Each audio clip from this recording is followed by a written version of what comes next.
Welcome to Magic Fairy Tales. बहुत जमाने पहले की बात है। एक ऐसी सल्तनत थी जिसकी वारिस एक नाजुक मिजाज मगर बेहद खूबसूरत शहजादी नीलम थी। बादशाह यानी उसके वालिद के इंतकाल के बाद पूरा मुल्क इस उम्मीद पर था कि शहजादी नीलम अपने बाप की गद्दी संभालेगी, इंसाफ करेगी, रियाया का ख्याल रखेगी और सल्तनत को मजबूती देगी। मगर नीलम की बुनिया किसी और ही रंग में रंगी थी। बादशाह की मौत के फौरन बाद शहजादी ने दरबार, वजीर, रियाया सबको नजरअंदाज कर दिया और अपने शानदार महल के अंदर एक नया आलम बना लिया। उसे ना उमूर सल्तनत की खबर थी और ना उसमें कोई दिलचस्पी। इसका दिल तो सिर्फ एक शौक में डूबा रहता, नए कपड़ों का जादू, शान शौकत के लिबास और हर दिन एक नया फैशन। नीलम ने अपना महल एक अजीम शान फैशन हाउस बना दिया। रेशमी पर्दे, नायाब कपड़ों के संदूक, हीरे जवाहरात से सजी ड्रेसिंग रूम, आईनों की कतारें और दर्जनों काम करने वाले, सब कुछ सिर्फ उसकी ज़ैबाइश के लिए था। वो रियाया की फरियादें नहीं सुनती थी, ना ही वजीर उस तक पहुंच पाते थे।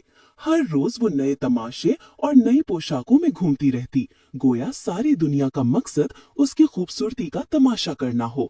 यहाँ तक कि लोग कहने लगे, ये लड़की कभी भी बादशाह सलामत जैसी हुक्मरानी नहीं कर सकती। बिल्कुल, उसे अपनी शान शौकत के अलावा कुछ नजर नहीं आता।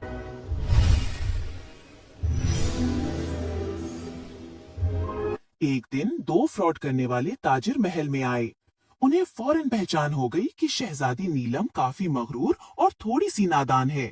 चुनाचे उन्होंने एक शैतानी मंसूबा बनाया। उन्होंने कहा वो ऐसा लिबास बुनेंगे कि इसे पहनकर वो परियों की मलका जैसी लगेगी और सब लोग भी हैरत करेंगे। मगर इस लिबास की असल ताकत ये है कि ये सिर्फ अहल और होशियार लोगों को नजर आता है। जो शख्स नालायक, अहमक या बेवकूफ हो, उसे ये कपड़ा बिल्कुल दिखाई नहीं देता। यूं शहजादी फौरन जान सकेगी कि कौन ज़हीन है और कौन बेवकूफ, और सबकी हकीकत सामने आ जाएगी।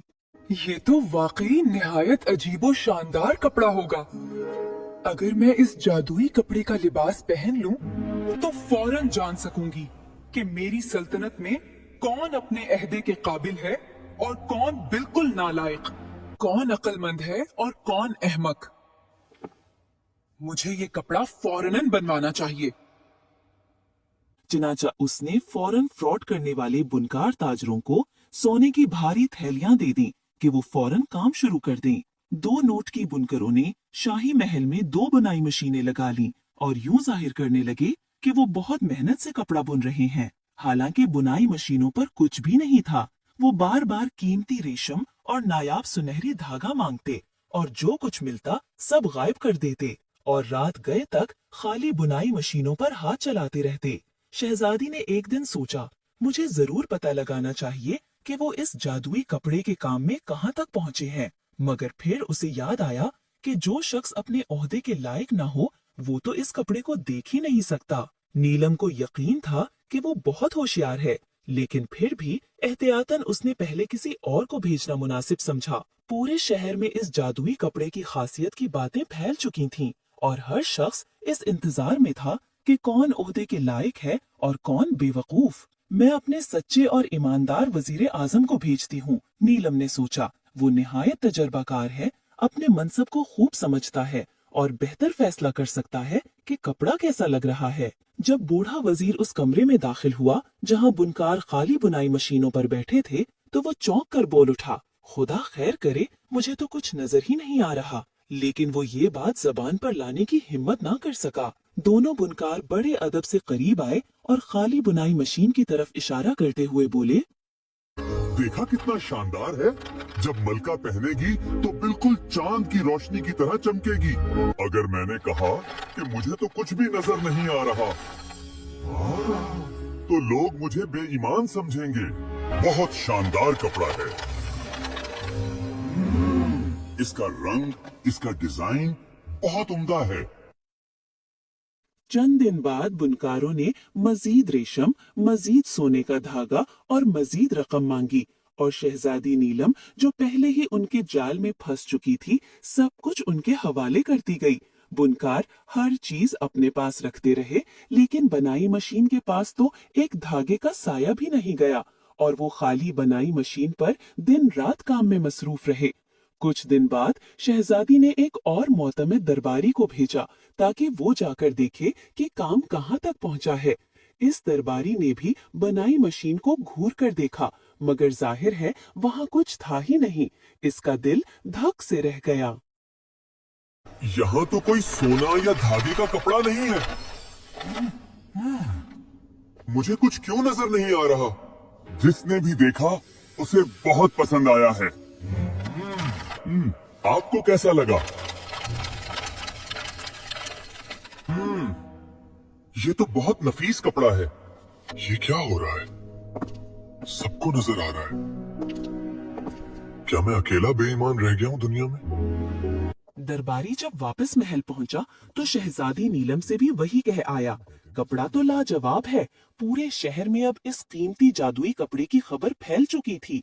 हर तरफ लोग आहिस्ता आहिस्ता एक दूसरे से पूछते, क्या तुमने सुना?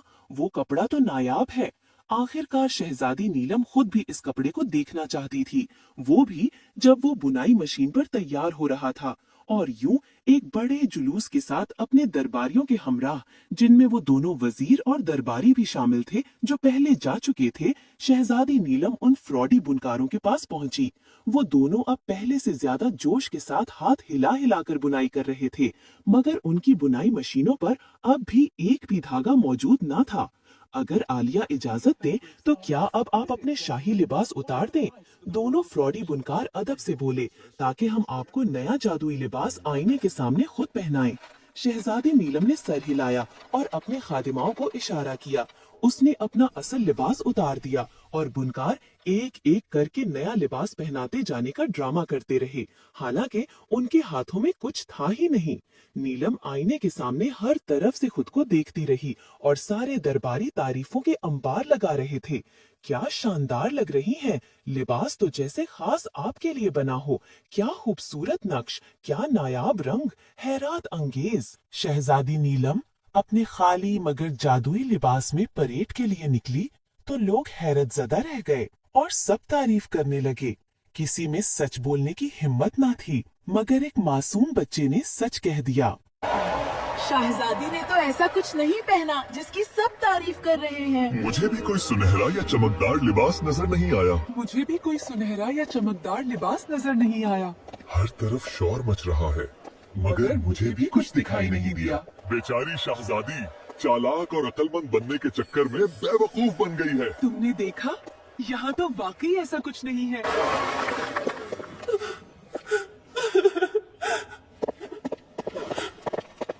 इस जिल्लत आमीज परेड के बाद शहजादी नीलम ने कमरे में खुद को बंद करके सोचा कि वो फैशन, दिखावे और फजूल खर्ची के पीछे नहीं भागेगी। सल्तनत संवारेगी, इंसाफ मजबूत करेगी, अवाम की खिदमत करेगी। अगले दिन सादा लिबास में अवाम के सामने आई, ऐलान किया कि वो अब पुरानी शहजादी नहीं रही और सिर्फ अवाम की भलाई करेगी। यूं बेहतरीन हुक्मरान बन गई और सल्तनत ने सुकून, इंसाफ और खुशहाली देखी। और ये धोखे, गरूर और दिखावे की कहानी सबसे बड़ी सच्चाई का सबक साबित हुई।